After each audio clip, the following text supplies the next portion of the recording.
Good morning everyone. Start करते हैं lecture number 15। Lecture number 15 के अंदर हमें क्या स्टडी करना है, हमारा जो मेजर टॉपिक है वो है types of organometallic reactions. Types of organometallic reaction, इससे भी आपके जेआरएफ नेट एग्जाम में 4 मार्क तक के क्वेश्चन, यानी कि एक पार्ट सी के अंदर क्वेश्चन इसमें से पूछा जाता है। इस टॉपिक को सही से हमें स्टडी करना है। इसके अंदर सबसे पहला रिएक्शन टाइप है वो रहेगा ligand substitution reaction. Second reaction हम स्टडी करेंगे 1-1 माइग्रेशन और इंसर्शन रिएक्शन। थर्ड है हमारा इसके अंदर 1-2 माइग्रेशन और इंसर्शन रिएक्शन। फोर्थ रिएक्शन है beta hydride elimination reaction. Fifth reaction है अल्फा और gamma hydrogen extraction reaction.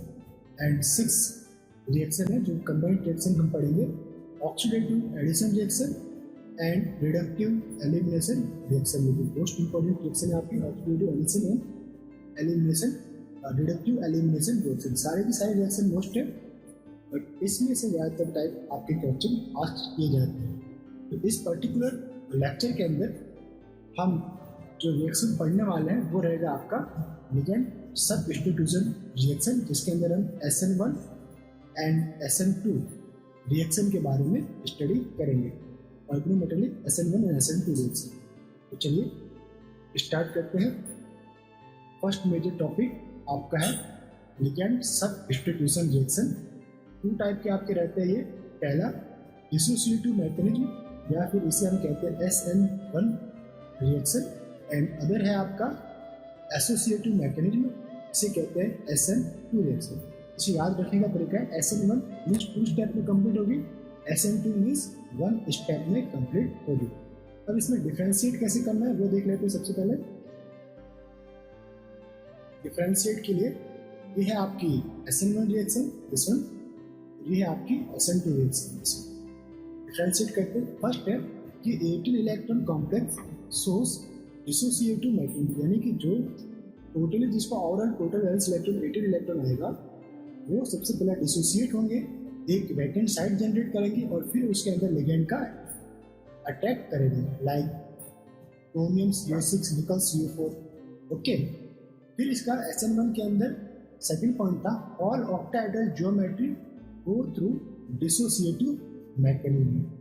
Okay, and third point इसके अंदर था कि no change in oxidation number but change in coordination number, यानी कि ऑक्सीडेशन नंबर आपका इसके अंदर चेंज नहीं होता, कोऑर्डिनेशन नंबर आपका इसके अंदर चेंज होता है, और वो क्या रहता है आपका डिक्रीज होता है। क्यों? क्योंकि पहले डिसोसिएट होता है एंड देन उसके अंदर न्यूक्लियोफाइल लाइक लिगैंड अटैक होता है। अब SN2 की रिएक्शन की बात करें तो SN2 में पहले एसोसिएशन कहते हैं, एसोसिएट रिएक्शन 1 स्टेप में परफॉर्म होती है।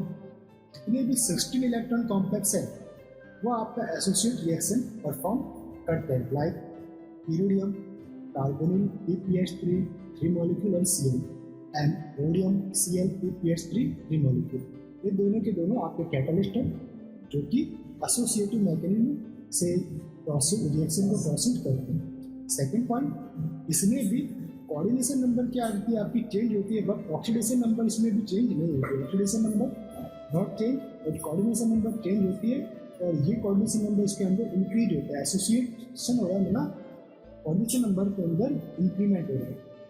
तो इस टाइप से ये 2 मेजर डिफरेंस आपने टैबुलर फॉर्म में हमने यहाँ पे स्टडी की। अब नीचे के पॉइंट में पढ़ते हैं। सबसे पहला रिएक्शन हम स्टार्ट करते हैं डिसोसिएटिव मैकेनिज्म। फर्स्ट है आपका डिसोसिएटिव मैकेनिज्म। इसमें ले लेते हैं स्टेप फर्स्ट। रिएक्शन मैकेनिज्म कैसे रहेगा? फर्स्ट स्टेप रहेगा आपका रेट डिटरमाइनिंग स्टेप, ये रहेगा आपका स्लो। हमेशा रेट डिटरमाइनिंग स्टेप जो रहता है वो रिएक्शन की स्लो स्टेप रहता है। कॉम्प्लेक्स हमारे पास डिसोसिएटिव मैकेनिज्म के लिए 18 इलेक्ट्रॉन कॉम्प्लेक्स चाहिए, like NiCO4। Rate determining step slow step, जो इसका रिएक्शन कांस्टेंट है वो रहेगा K1, और सॉल्वेंट है आपके पास THF। THF हमने सॉल्वेंट लिया है यहाँ पे। फिर है NiCO3। सबसे पहले क्या हुआ आपका डिसोसिएशन परफॉर्म हुआ, कार्बोनिल आपका कॉम्प्लेक्स से डिसोसिएट हुआ, एक 16 इलेक्ट्रॉन कंटेनिंग इंटरमीडिएट इन्होंने बनाया। जो कि अनसैचुरेटेड साइट है इसके अंदर, अनसैचुरेटेड कोऑर्डिनेटेड साइट। अब ये जो अनसैचुरेटेड कॉम्प्लेक्स है, हमने जो सॉल्वेंट यूज किया है, सॉल्वेंट THF क्या करता है, हम सैचुरेटेड साइट के ऊपर पोजीशन ऑक्यूपाई करता है और हमें एक स्टेबलाइज ट्रांजिशन स्टेज प्रोवाइड करवाता है। सॉरी,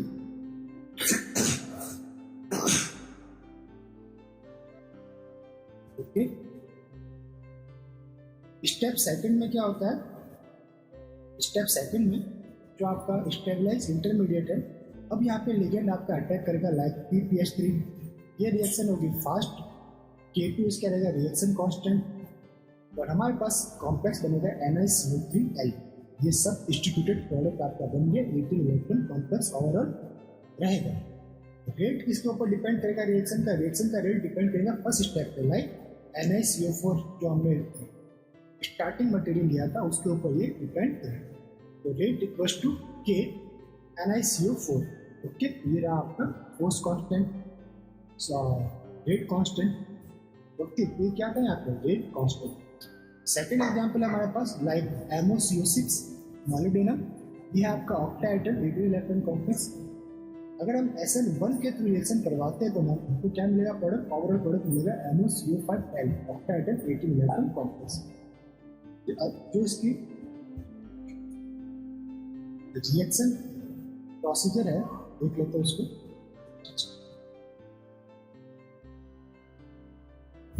मैकेनिज्म, रिएक्शन मैकेनिज्म को शो करते हैं। स्टेप फर्स्ट MoCO6 पहला है आपका rate determining step, slow step रहेगा ये, और आपको क्या मिलेगा MoCO5।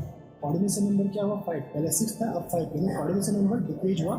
इंटरमीडिएट अगर हमारे पास सॉल्वेंट है, अगर सॉल्वेंट है तो इसकी जो जियोमेट्री होगी वो रहेगी आपकी, इन the presence of solvent geometry रहेगी स्क्वायर पिरामिडल, और in the absent of solvent geometry आपको देखने को मिलेगी TBP, ट्राइगोनल बाइपिरामिडल, ठीक। अब अगर हम सॉल्वेंट क्या करता है, सॉल्वेंट स्टेबलाइज द इंटरमीडिएट को स्टेबलाइज करता है। अगर सॉल्वेंट एब्सेंट है, in absence of solvent TBP आपका जियोमेट्री देखने को मिलेगी। उस कंडीशन में कार्बन 13 NMR अगर स्ट्रक्चर हम ड्रॉ करते हैं तो वो कैसा रहेगा, सिग्नल कितने रहेंगे, 1 कार्बन 13 NMR सिग्नल आपको शो करेगा कब, हाई टेम्परेचर पे या रूम टेम्परेचर पे। ये आपका TBP स्ट्रक्चर है, TBP 1 2 3 4 5, ये आपके इक्वेटोरियल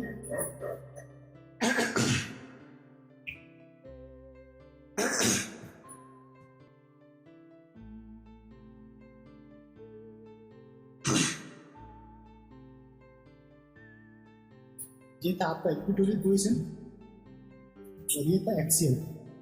तो इक्वेटोरियल और एक्सियल आपस में क्या करते थे, इंटरचेंज होते रहते हैं, इसलिए 1 कार्बन 13 NMR आपको मिलता है। फ्लक्चुएशनल बिहेवियर शो करते हुए, फ्लक्चुएशनल बिहेवियर शो करते हैं, इसलिए आप हमको 1 कार्बन 13 NMR सिग्नल यहाँ पे मिलता है।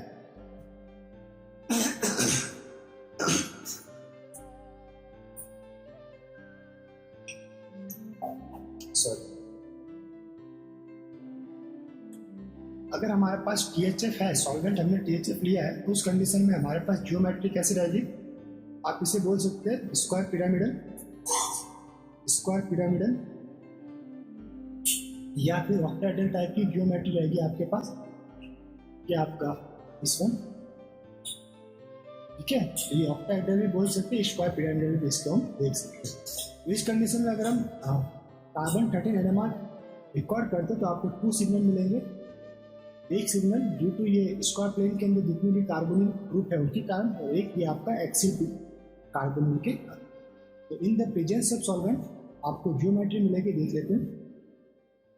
इन the presence of solvent like MoCO5, solvent आपका प्रेजेंट है तो आपका ऑक्टाहेड्रल जियोमेट्री देखने को मिलेगी और कार्बन 13 NMR सिग्नल रहेंगे 2। एब्सेंट है तो आपको TBP जियोमेट्री देखने को मिलेगी इंटरमीडिएट की, और कार्बन 13 NMR रहेंगे 1 सिग्नल। स्टेप 2 में क्या रहेगा, स्टेप 2 के अंदर लिगेंड अटैक करेगा लाइक दिस वन, आपका इंटरमीडिएट है MoCO5 THF विद सॉल्वेंट, ये आपका लिगेंड अंदर अटैक करेगा सॉल्वेंट आपका बाहर, तो ये आपका रहेगा K2 रिएक्शन कांस्टेंट, ये आपका बना MoCO5L 18 इलेक्ट्रॉन कॉम्प्लेक्स आपको देखने को मिला। तो रेट किसके ऊपर डिपेंड कर रहा है? स्टार्टिंग मटेरियल पे। कौन था वो? MoCO6। ये था rate equals to, rate constant है आपके पास RA, rate equals to K1 और ये आपका कॉम्प्लेक्स है MoCO6। ओके, अब हमने देखा यहाँ पे डिसोसिएशन कैसे होता है। तो डिसोसिएशन होने पर लाइक ये अभी ऑक्टाहेड्रल कॉम्प्लेक्स है, इसका जो एक्सियल पार्ट है दिस वन या दिस वन, इसमें से एक बाहर जाएगा, ये एक वैकेंट साइड जनरेट होगी और इस वैकेंट साइड के ऊपर क्या आके कौन आके ऑक्यूपाई करेगा? Ligand like PPH3, this one PPH3। ये तो फर्स्ट स्टेप हो गया। अगर हम फर्दर इस कॉम्प्लेक्स की रिएक्शन PPH3 से करवाते हैं तो कौन डिसोसिएट होगा? PPH3 या CO? तो उसके लिए हमें ट्रांस इफेक्ट पढ़ना पड़ता है।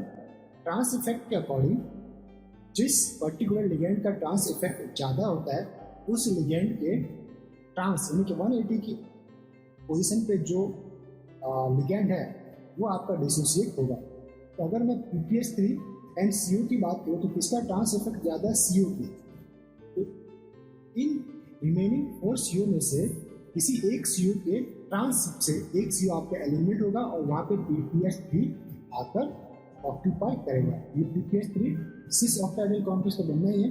तो जिसमें ये आपका मोर लेबल रहेगा क्योंकि ये इसके इस CO के ट्रांस, इस पर्टिकुलर CO के ट्रांस में कौन सा CO है? सपोज कीजिए ये वाला है, तो ये आपका क्या होगा? एलिमिनेट होगा, ये एलिमिनेट होगा और आपको क्या देखने को मिलेगा? आपको देखने को मिलेगा ये यहाँ पे PPH3 आके ऑक्यूपाई हो जाएगा।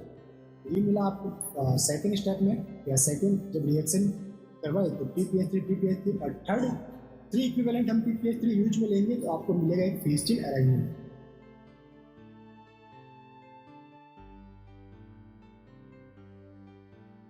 क्या मिलेगा आपको? एक फेज चेन अरेंजमेंट। इस वक्त PPH3 यहाँ पे ये इस CO के ट्रांस वाला जो ग्रुप था ये CO आपका एलिमिनेट हो जाएगा और आपको फेज चेन अरेंजमेंट देखने को मिलेगा। ये रहा आपका फेज चेन ऑक्टाहेड्रल। ओके, अब देखते हैं reactivity of the dissociative of carbonyl ligand. इसकी रिएक्टिविटी ज़्यादा होगी, किसकी कम होगी? तो इसे रीड करते हैं, देख लीजिए कि आपके पास MoCO6 है, हमने ये यूज में लिए लिगेंड। लिगेंड के लिए हम क्या क्या यूज में ले सकते हैं? PPH3, PME3 या PFE3। अगर हमारे पास फर्स्ट जो प्रोडक्ट मिलेगा वो मिलेगा MoCO5L, L आ गया। अब रिएक्टिविटी किसके ऊपर डिपेंड करेगी? Nature of ligand which is attached to metal. अब L का नेचर क्या है? इलेक्ट्रॉन विड्रॉइंग नेचर है या इलेक्ट्रॉन डोनेटिंग नेचर? इसके ऊपर फर्दर कॉम्प्लेक्स की रिएक्टिविटी डिपेंड करेगी। अगर सपोज कीजिए L आपका है इलेक्ट्रॉन विड्रॉइंग ग्रुप, तो क्या होगा? आपका इलेक्ट्रॉन विड्रॉइंग ग्रुप है, ये मेटल से ओवरऑल इलेक्ट्रॉन डेंसिटी को विड्रॉ करेगा। मीन्स मेटल कार्बोनिल इलेक्ट्रॉन या बॉन्ड है वो क्या होगा? वीक इंटरेक्शन होगा। तो एक्टिवेशन एनर्जी क्या लगेगी? इसको ब्रेकअप करने के लिए लेस एक्टिवेशन एनर्जी आपको लगने वाली है।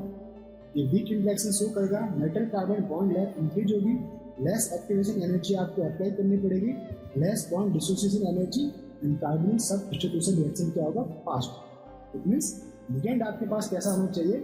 इलेक्ट्रॉन विड्रॉइंग ग्रुप का लिगेंड होना चाहिए। केस सेकंड है, अगर आपके पास लिगेंड इलेक्ट्रॉन डोनेटिंग ग्रुप का है like this, electron donating group का लिगेंड में कौन कौन से हो सकते हैं? Like POMe3, PMe3, PET3। तो ये क्या करेंगे? इलेक्ट्रॉन डेंसिटी मेटल के ऊपर इंक्रीज करेंगे। जब मेटल पे इलेक्ट्रॉन डेंसिटी इंक्रीज है तो ये बैक बॉन्डिंग के थ्रू कार्बोनिल के ऊपर भी इलेक्ट्रॉन डेंसिटी इंक्रीज करेंगे। मीन्स मेटल कार्बन बॉन्ड के बीच में ओवरलैपिंग ज़्यादा होगी, तो बैक बॉन्डिंग इंक्रीज होगी मेटल कार्बन बॉन्ड में। बॉन्ड लेंथ क्या होगी? डिक्रीज, छोटी होगी, तो मोर इंटरेक्शन है, मोर बैक बॉन्डिंग के कारण metal carbon bond length decrease, bond strength increase होगी, मोर एक्टिवेशन एनर्जी आपको रिक्वायर्ड रहेगी, बॉन्ड डिसोसिएशन एनर्जी इंक्रीज, तो rate of dissociation of carbon क्या रहेगी? आपकी लो। तो ओवरऑल हमने क्या यहाँ पे कंक्लूजन निकाला कि कंक्लूजन हमारा क्या निकला? यहाँ पे कंक्लूजन लिखते हैं, अगर इलेक्ट्रॉन डोनेटिंग ग्रुप इंक्रीज रहता है तो जो आपका रेट है इलेक्ट्रॉन डोनेटिंग ग्रुप इंक्रीज रहता है तो रेट आपका रहेगा लोअर। इलेक्ट्रॉन विड्रॉइंग ग्रुप अगर आपका बढ़ता है तो रेट आपका रहेगा, इलेक्ट्रॉन विड्रॉइंग ग्रुप अप हो रहा है तो रेट भी आपको क्या रहेगा, अप यानी कि बढ़ेगा। ये आपका था कॉन्क्लूजन। इस वन क्या था आपका कॉन्क्लूजन। ओके, अब नेक्स्ट चलते हैं हमारे, अब इसके ऊपर बेस्ड कुछ क्वेश्चन है, देख लेते हैं। देखिए क्वेश्चन है, arrange the increasing order of rate of dissociation of carbonyl. तो वो क्या था, टंगस्टन CO5L, और यहाँ पे जो L है एक अदर हम लिगेंड यूज में ले रहे हैं, तो हमारे पास बनेगा टंगस्टन CO4L2। अब ऑर्डर अगर L की जगह एक बार PMe3 हो गए, POMe3 हो गए, PH3 है, PCY3 है, PET3 है, तो कौन सा लिगेंड यहाँ पे रहेगा तो रेट ज़्यादा होगी, कौन सा रहेगा तो कम होगी, ये करना है। तो जो हमने अभी ट्रिक पढ़ा था ऊपर कि अगर electron withdrawing group increase, electron withdrawing group increase, तो आपका रेट भी क्या रहेगा, इंक्रीज रहेगा। तो विड्रॉइंग ग्रुप कौन कौन से, दिस वन, फिर है आपका ये वाला OMe3, then after withdrawing group रहेगा Me3, then after PET and then after PCY3। अगर हम डोनेटिंग ग्रुप की बात करें तो सबसे अच्छा डोनेटिंग ग्रुप कौन है, साइक्लोहेक्सेन, फिर आपका है ET, फिर आपका Me, फिर है OMe एंड देन फिर PH। ओके, तो कंसेप्ट यहाँ पे यही है, metal carbon bond length concept. जो मेटल कार्बन बॉन्ड लेंथ है वो इस फॉर्मूले का इन्वर्स रहती है। तो ये था carbon oxygen bond length inversely proportional to 1 metal carbon bond length. तो pi donor nature of the ligand increasing, metal carbon interaction क्या रहेगा आपका, metal carbon interaction increase, bond length आपका रहेगा डिक्रीज, बॉन्ड डिसोसिएशन एनर्जी रहेगा आपका increase. तो order of dissociation of carbon किसका रहेगा, जिसमें सबसे पावरफुल इलेक्ट्रॉन विड्रॉइंग ग्रुप है, तो ये था आपका OPH, POPH3, तो ये रहेगा सबसे ज्यादा। तो ये C is greater then B, B is greater then A क्या था OMe, सॉरी PMe3, तो PMe3, फिर आपका रहा PET3 एंड देन PCY3, ये आपका ऑर्डर। ओके, अब हमें पढ़ना है क्वेश्चन, अलग क्वेश्चन है हमारे पास, arrange the increasing order, arrange the increasing order of the dissociation of carbonyl. पहला है आपके पास कॉम्प्लेक्स कुछ दे रखे, लाइक सभी के अंदर सेम क्या वो पार्ट में इशू कर देता हूँ, सेम है जो उसको मैं हाईलाइट करता हूँ, CrCO5 CrCO5 CrCO5 CrCO5 CrCO5। Different क्या हो रहा है यहाँ पे, ये रहता है आपका ligand P-butyl3, PET3, PF3, PCl3, PPH3। Just आपको ये देखना है कि इलेक्ट्रॉन विड्रॉइंग ग्रुप सबसे more powerful electron withdrawing group कौन सा है, तो दिस वन। इसके बाद PPF3 के बाद PCl3, देन आफ्टर PPH3, ये PPH3, और उसके बाद कौन है, उसके बाद रहेगा आपका PET3 एंड सबसे लास्ट में आपका P-terbidian-3।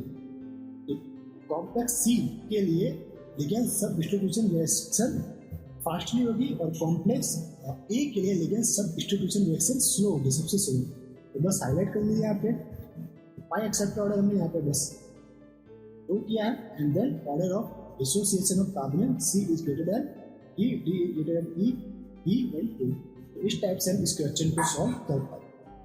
चलिए अब हमारा नेक्स्ट टॉपिक है वो डिसोसिएशन ऑफ फॉस्फाइन लिगेंड। वो डिपेंड किस पे करता है, कौन कौन से फैक्टर है कि फॉस्फाइन लिगेंड किस फैक्टर के ऊपर डिपेंड करता है। तो पहला है आपके पास, इसे हाईलाइट कर लेते हैं, डिसोसिएशन ऑफ फॉस्फाइन लिगेंड।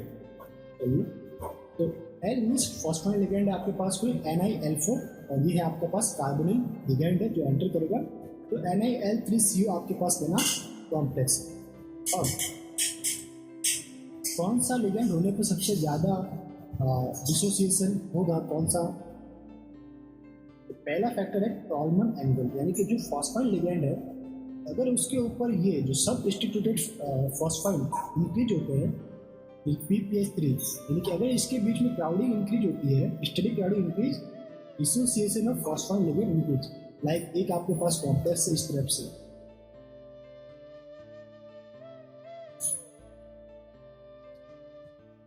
सब डिस्ट्रीब्यूटेड बेंजीन है, फिर यहीं पे भी इसी टाइप से है मिथाइल मिथाइल, और यहाँ पे भी इस टाइप से।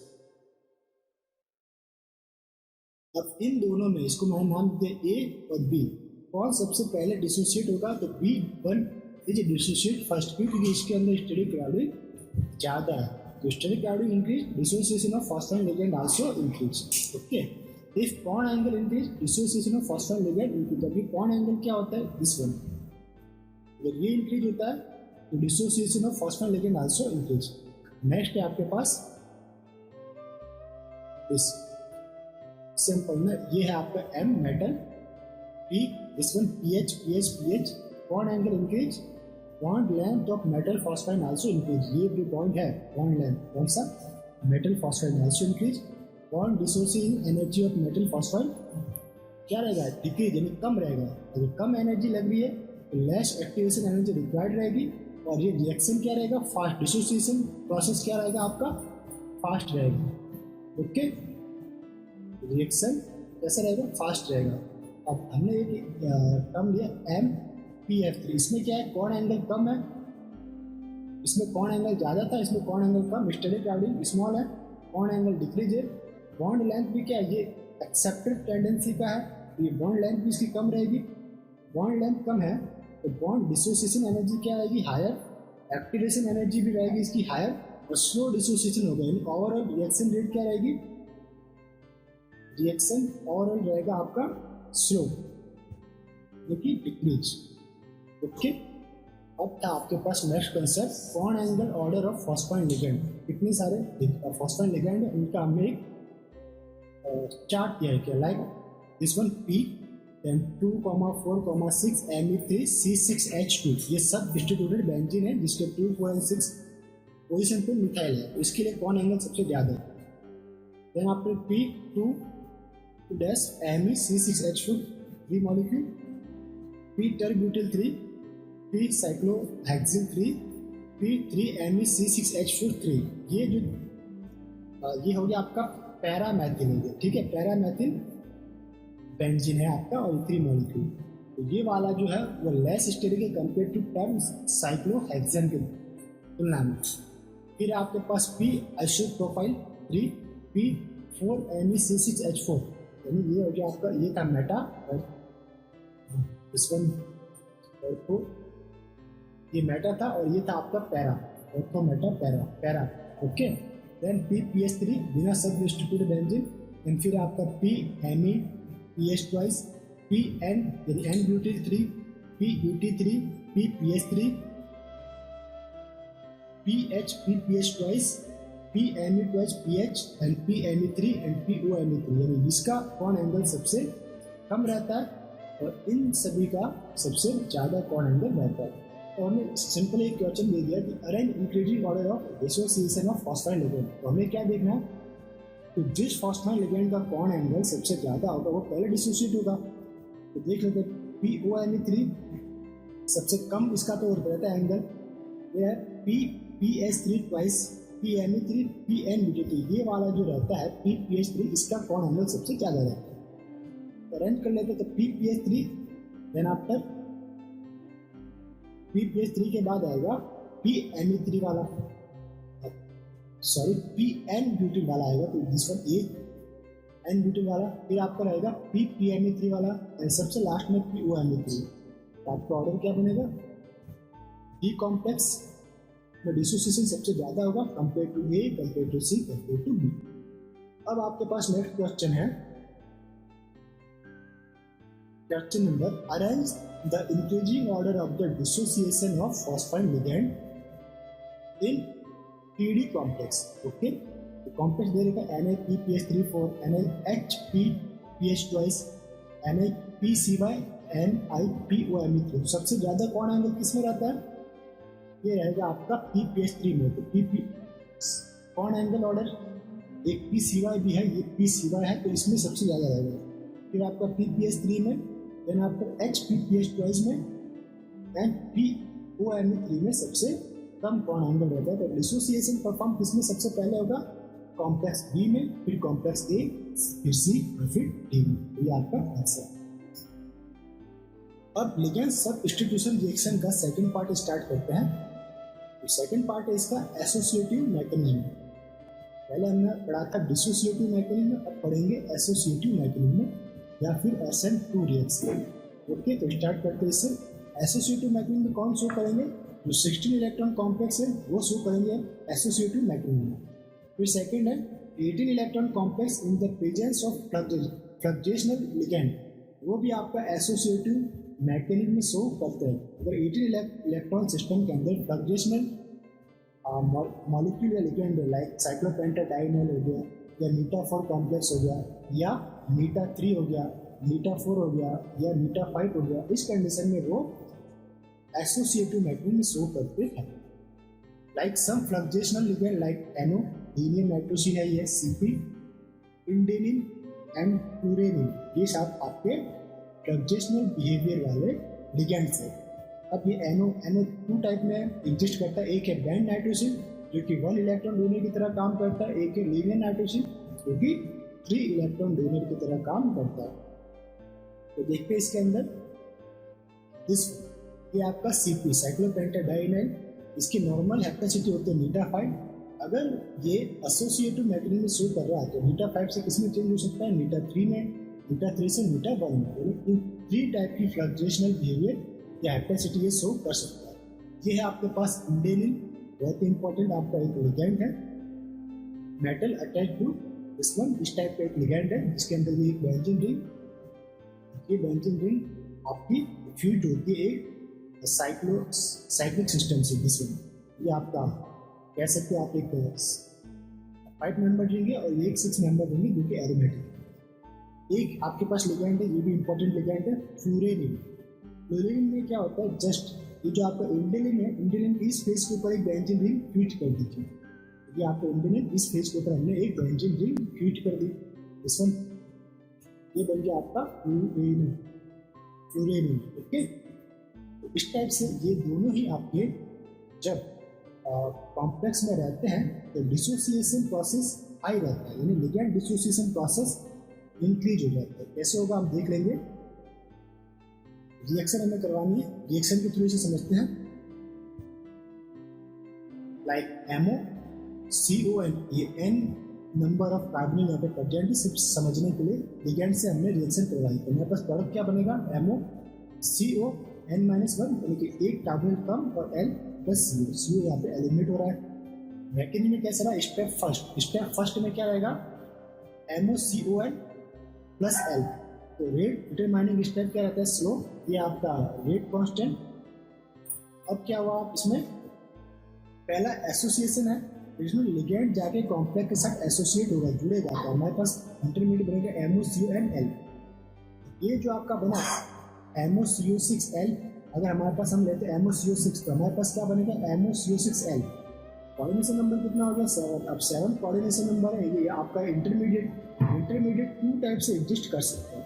एक है आपका PDP पेंटागोनल डाइपिरामिडल और एक है wedge octahedral. Wedge octahedral means capped octahedral, mono capped octahedral. अब दोनों ही टाइप के इंटरमीडिएट आपके पास बन सकते हैं। स्टेप सेकंड में क्या होगा? डिसोसिएशन होगा आपका लिगेंड का। देखिए कैसे। स्टेप सेकंड में MOCO6L, इसमें MOCO5L प्लस CO, ये CO क्या हुआ? डिसोसिएट हुआ और हमारे पास अपना प्रोडक्ट बना MOCO5L। तो रिएक्शन रेट किसके ऊपर डिपेंड करती है? रिएक्शन रेट जो है वो डिपेंड करती है आपको दोनों के ऊपर। फर्स्ट स्टेप जो था एसोसिएशन था, तो एसोसिएशन के समय कौन कौन से रिएजेंट हम यूज में ले रहे थे? एसोसिएशन के हम स्टार्टिंग मटेरियल यूज में ले रहे थे और लिगेंड यूज में ले रहे थे, ये दोनों के ऊपर ही डिपेंड करेगा। ओके, तो rate proportional to MOCO6 and L, तो rate equals to K MOCO6 into L। Okay, तो ये सेकेंड ऑर्डर रिएक्शन होता है, यानी कि एसोसिएटिव मैकेनिज्म जो है वो आपका कैसा रिएक्शन है? सेकेंड ऑर्डर भी पूछा जाता है। एसोसिएटिव मैकेनिज्म आपका सेकंड ऑर्डर रिएक्शन है, सेकंड ऑर्डर रिएक्शन। अब हम लेते हैं कि अदर कौन से स्टार्टिंग मटेरियल थे जो एसोसिएटिव रिएक्शन शो करते, तो वो था आपका जो फ्लक्चुएशनल लिगेंड, जो फ्लक्चुएशनल लिगेंड जो जिसके अंदर ऑक्यूपाई रहते हैं, जिसके अंदर रहते हैं, प्रेजेंट रहते हैं, वो आपके एसोसिएटिव मैकेनिज्म शो करेंगे। लाइक ये आपके पास सिंपल सा MN triple bond A linear nitrosyl है, एट प्रेजेंट टाइम इसकी कैपेसिटी कितनी है 3 और ये 18 इलेक्ट्रॉन सिस्टम है। जब इसने फ्लक्चुएशन के द्वारा कैपेसिटी चेंज की, ये बन गया आपका m, ये लीनियर से चेंज हो गया बेंट में, बेंट नाइट्रोजन। अब ये 1 इलेक्ट्रॉन डोनर, ये बन गया आपका 16 इलेक्ट्रॉन सिस्टम। अब जैसे 16 इलेक्ट्रॉन सिस्टम बना तो अब ये आपका एसोसिएटिव मैथड में शो कर सकता है, जो SN2 रिएक्शन, SN2 रिएक्शन ये आपका शो कर सकता है। लाइक अब अगर आपके पास लिगेंड CP है तो CP के भी 3 तरह की भी कैपेसिटी होती है, या तो वो β1 यानी कि मेटल जो है 1 कार्बन से बाइंडिंग एफिनिटी है इसकी, β3 CP के 3 कार्बन से बाइंडिंग एफिनिटी है मेटल की, एंड β5 CP के 5 कार्बन से मेटल की बाइंडिंग एफिनिटी शो करता है। देखते हैं आगे, एक आपके पास फ्लक्चुएशनल बिहेवियर का लिगेंड है, वो है आपके पास COT, साइक्लोऑक्टाटेट्राइन। ये जनरली किस फॉर्म में एग्जिस्ट रहता है, ट्यूब शेप के अंदर ये एग्जिस्ट रहता है, लाइक दिस वन। क्या हुआ, टब शेप रहा, ये double bond double bond double bond and double bond, ये रहा टब शेप। और इसकी जो कैपेसिटी वो चेंज होती रहती है, लाइक या तो ये β1 में हो सकता है, β2 में, β4 में, β6 में, या β8 के अंदर। इस टाइप से हम देखेंगे तो कौन कौन से फ्लक्चुएशनल लिगेंड हुए, एक कार्बोनिल, एक CP, PPH3, PF3, ये सारे आपके दीज लिगेंड जो है ये डज नॉट शो फ्लक्चुएशनल बिहेवियर। तो ये आपके फ्लक्चुएशनल बिहेवियर शो नहीं करते। CP β5 में शो नहीं करता, लेकिन CP β4 में है या β1 में है या β3 में है तो वो शो करेगा, β5 कंडीशन में शो नहीं करेगा। ओके, तो देख लेते हैं एग्जाम्पल के थ्रू। यूरेनियम CO4NO, ये कैसा है, अभी total valence electron find out करते हैं। Uranium 7 electron, 4 carbon 8 electron, and nitrogen को अगर मैं बैंड कंसीडर करता हूँ तो वो 1 इलेक्ट्रॉन देगा, 1 टोटल कितने हुए 16 इलेक्ट्रॉन। ओके, तो ये 16 इलेक्ट्रॉन कॉम्प्लेक्स है, तो ये आपका लिगेंड के साथ एसोसिएटिव मैकेनिज्म में शो करेगा। लिगेंड हमने लिया PPH3, पहला होगा इसका एसोसिएशन, बनेगा आपके पास 18 इलेक्ट्रॉन कॉम्प्लेक्स, ये बन गया 18 इलेक्ट्रॉन कॉम्प्लेक्स, 1 2 3 4 कार्बोनिल, ये PPH3 एक्सियल पोजीशन पे आके ऑक्यूपाई हुआ, और ये बना आपका β1 का सिस्टम, β1 बैंड नाइट्रोजन। अब क्या हुआ, β1 ने अपनी कैपेसिटी चेंज की β1 टू β3 में। जैसे β3 में कैपेसिटी चेंज करेगा, एक CO आपका जो है वो एलिमिनेट हो जाएगा। ये देखिए, ये CO एलिमिनेट, ये पोजीशन अनऑक्यूपाइड रहेगी, फिर आपकी इस वक्त अनऑक्यूपाइड, और ये बन गया आपका लीनियर नाइट्रोजन जो कि 3 इलेक्ट्रॉन डोनर है। ओके, और ये ओवरऑल आपका बन गया प्रोडक्ट। अब इसके इलेक्ट्रॉन टोटल वैलेंस इलेक्ट्रॉन देख लेते हैं, 3 carbonyl, 6 electron, uranium 7 electron, plus PPH3 2 electron, nitrogen 3 electron. ये आपका है नाइट्रोजन लीनियर, 3 + 2 5 + 7 12 + 6 18, तो ये हो गया आपका 18 इलेक्ट्रॉन कॉम्प्लेक्स। इस टाइप से हमें स्टेबल कॉम्प्लेक्स देखने को मिला। तो इस लेक्चर को यहीं पे फिनिश करते हैं, तो मिलते हैं नेक्स्ट लेक्चर के अंदर, जिसमें हम स्टडी करेंगे lecture number 16, ring sleeping concept के बारे में स्टडी करेंगे। तो इस पर्टिकुलर लेक्चर के अंदर हमने क्या स्टडी किया, इस लेक्चर के अंदर हमने स्टडी किया ऑर्गेनोमेटेलिक कंपाउंड के रिएक्शंस। कौन कौन से रिएक्शन स्टडी किया, SN1 एंड SN2। SN1 क्या था,